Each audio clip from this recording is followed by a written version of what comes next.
Здравейте и добре дошли в Древна Гърция. Това е Акрополът на Амфиполис. В този археологически обект се виждат останките от отбранителните стени и основите на 4 базилики от 5 и 6 век и цистерна за вода, която обслужваше града.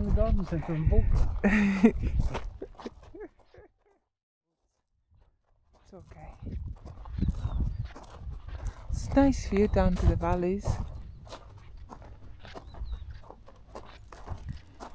На разкопките в тази област извадиха наяве артефакти, датиращи от желязната епоха.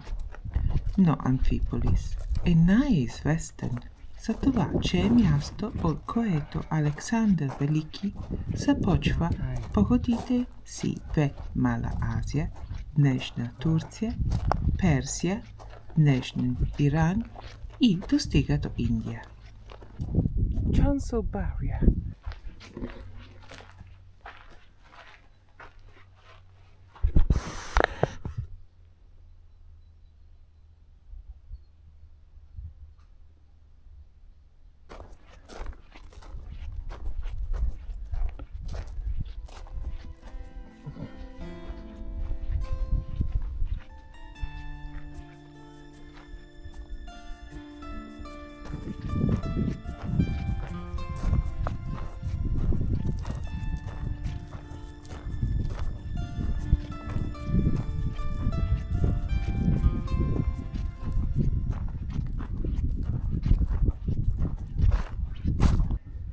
This is Basilica from the second half of the 5th century AD, early Byzantine church of the 3-arched basilica type. You can see the corner there, it's part of the basilica, the back end, where the altars and everything would be.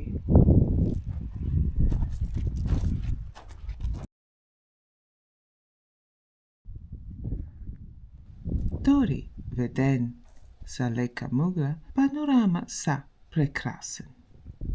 Но нека мислите като древен командир.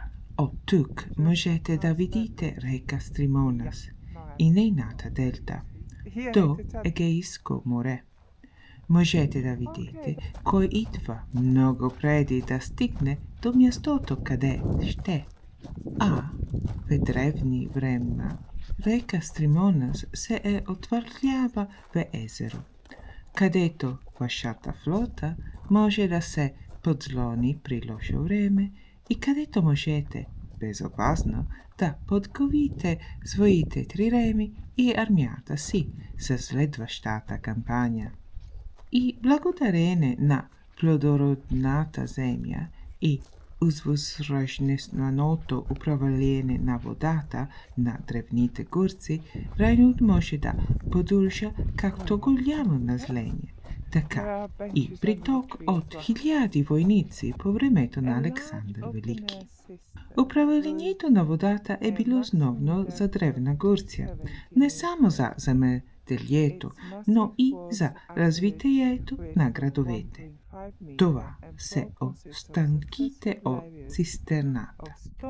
Не можеш да намери много подробности за помпите, използвани за преместване на водата, но мисля, че по-голяма част от работа се извършваше от гравитацията и шлюзовете.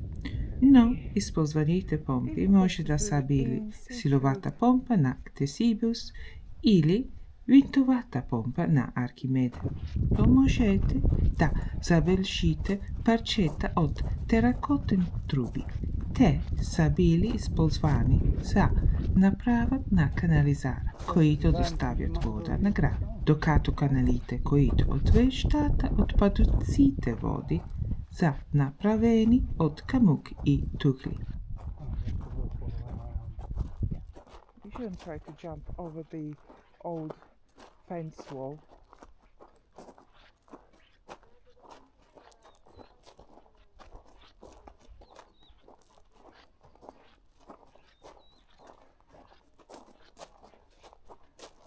След вите от войните кампања на Александър има хроничното обезлюдяване в Амфиполис. Се още Амфиполи е бил много активен център по времето на Римската империя. Но когато империята започнала да се разпада, Амфиполис не успял да се защити от атаките на славянските орди и се смята, че градът е бил изоставен през 8 век. Археологически разкопки в района са разкрили множество находки и някои от тях се намират тук. Част от находките са открити в некропола, така че има множество примери на погребално изкуство. Corinthian exteryptron, bronze amphibia and pendant.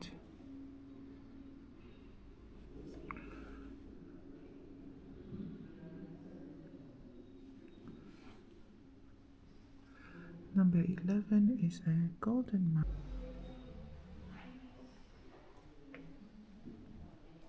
Като, например, погребални стели.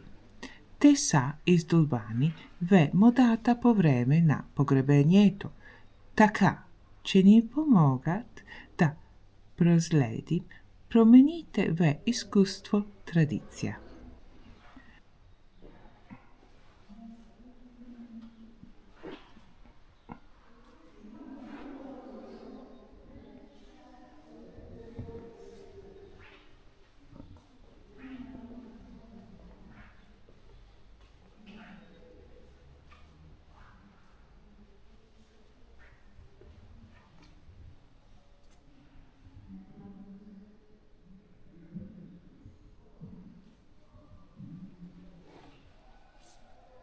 Този паметник все още запазва някой от оригиналните си цветове и ни дава представа колко важни и обичани са били цветовете в древността.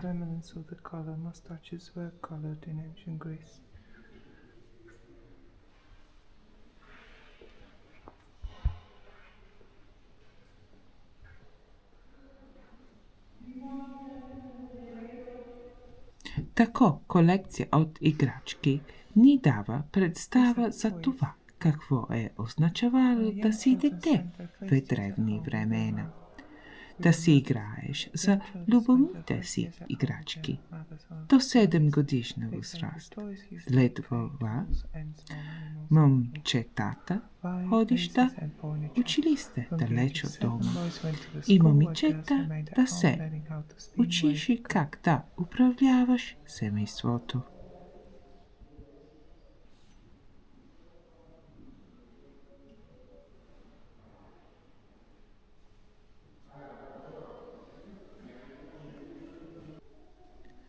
Това е Лукитос.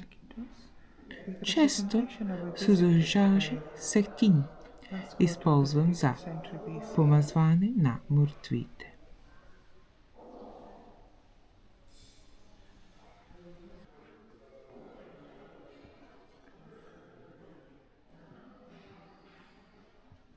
Red figure hider with colored representation of Amazon monarchy has been used as a scenery. Гледайки тази колекция, бих казал, че древните гърци обичаха бижутата. Тези златни корони са били носени от мъжа, а някои са били украсени с скъпоценни камъни. Жените обичали обеци и тяри, но пръстените, гривните и колиетата също били високо ценени. Това е огледало. В древна Гърция гледалата са правени от метал, който след това е бил поливан.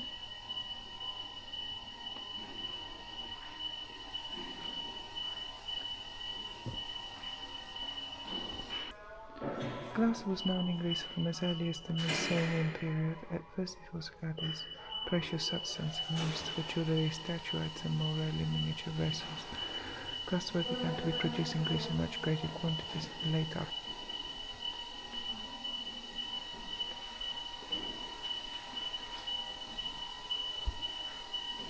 Това е крате.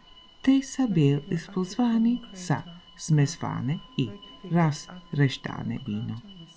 Най-често срещаното вино в древна Гърция е сладко и ароматно. Виното почти винаги се разреща, обикновено за вода.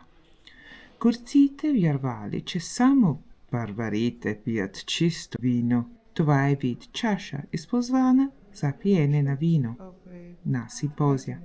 Утрешният чаша е украсен и на дъното има фигура или сцена. Вътре е това, което се нарича тондо. Колкото повече пиете, толкова повече откривате образа в чашата си. Богатите празнуваха у дома, в стаите предназначени за провеждане на симпозия. Няма много пари? Няма проблем. Отидете в капелеиум да пият и да се веселят. Има още една спирка в тази малка екскурсия на древния Амфиполис. Един от великите генерали на Александър Велики, Лаомедон, е погребан близо до река Тримонас и очевидно Лувот маркира мястото. И разбира се, както е позначено от Google фото, позирах пред Лува. Funerary monument set up in honor of the Admiral Laomedon from Lesbos, a devoted companion of Alexander the Great. The monument was restored on a conventional pedestal at the site where it was found, near the old bridge.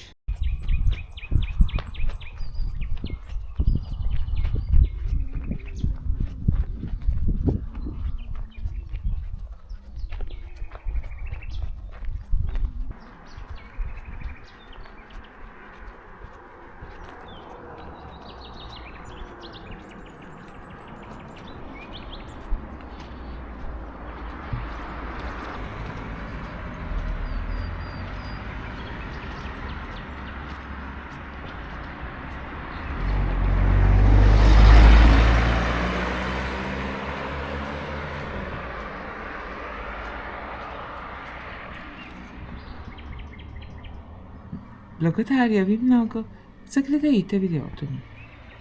Моля, харесвайте и се абонирайте. Like and subscribe. Чао, чао и приятен ден!